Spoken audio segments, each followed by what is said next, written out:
شہر سے متصل جب بھی کوئی نئی جگہ آباد کی جاتی ہے تو اس میں پلاننگ ضرور کی جاتی ہے۔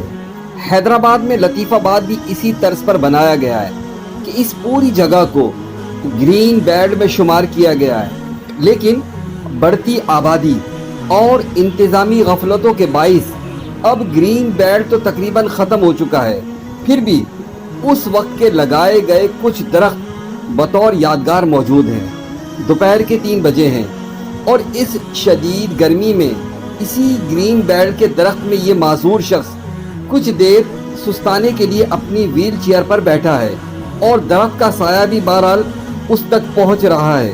اب آنے والے وقتوں میں یہ درخت بھی رہتا ہے یا نہیں، یہ ہم سب کے لیے سوالیہ نشان ضرور ہے۔ اپنے ارد گرد کے ماحول کو درختوں سے آباد رکھیے۔ یہ درخت ہماری اور ہمارے آنے والی نسلوں کی بقا ہے۔ وائس آف حیدرآباد سے محمد عمران۔